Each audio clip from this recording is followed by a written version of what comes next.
Hey guys, I'm Nate and welcome to episode 7 of Inform. Today we're going to be talking about mushrooms, macromolecules, and solar panels. Let's get started.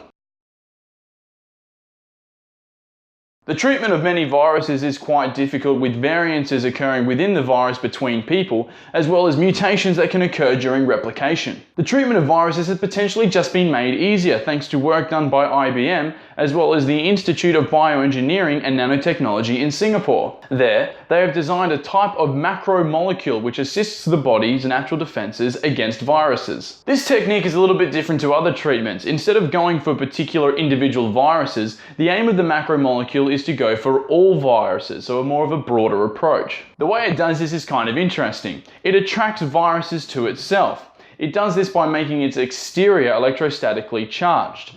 When the viruses move towards the macromolecule, it then binds with it. This binding stops the virus from being able to bind with any other healthy cells within the human body, but it also decreases the acidity level within the internal environment of the virus. This kills its ability to be able to replicate. Another cool thing that it does is that it binds to the body's natural defenses automatically.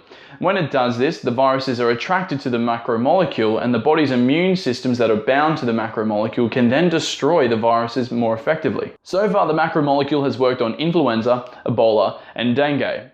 Scientists are also hoping to soon test it on Zika virus. Australian scientists have just recently smashed the solar efficiency record by making a new photovoltaic cell. Their 34.5% solar efficient cell smashes the previously record of 24% held by a US company. So for those of you who don't know, energy efficiency relates to the process in which one type of energy is converted to another. So with this new cell, of all of the energy that comes into contact with the solar panel, 34.5% of it is successfully converted into electrical energy. The downside of these new cells is that because of their unique structure, they are quite expensive and hard to maintain. The team's next goal is to try and make a brand new cell that hits a 53% efficiency. The blood-brain barrier is a collection of very tight cells that act as a defense mechanism to prevent the migration of chemicals and bacteria to the brain. This is good to prevent the brain from being harmed, but unfortunately, because of how tight and restricting it is, 95% of orally or IV drugs administered for neurological diseases is stopped by the brain barrier. This makes the treatment of diseases like Parkinson's almost impossible. However, scientists from the California Institute of Technology have been able to get medicine across this barrier through the use of an engineered virus that is quite harmless in nature. Not only did they test to see if a virus could get medicine across the blood-brain barrier, but they also tested it for gene therapy. This is done by the virus entering brain tissue.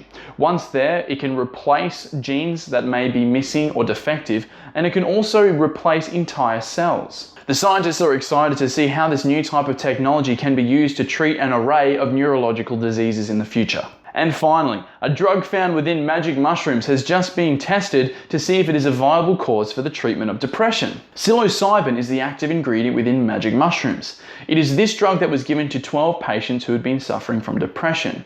On average, the patients had been suffering for 17.8 years. After a week, the symptoms had improved in all patients, and after 5 of the patients were in remission. One of the really cool things about this drug is that it only required 1 dose for symptoms to be improved. This is a massive step up for current medication used to treat depression, as it needs to be taken daily over an extended period of time. Getting permission to perform this study was incredibly difficult, with magic mushrooms being classified as a Class A illegal substance in the UK. Scientists are hoping that this new study will increase the interest and make people more willing to test the safe uses of illicit substances for the treatment of illnesses. Alright guys, that's it for episode 7 of Inform. I hope you've enjoyed the articles that we have been talking about today, and I'll leave links for them in the description below.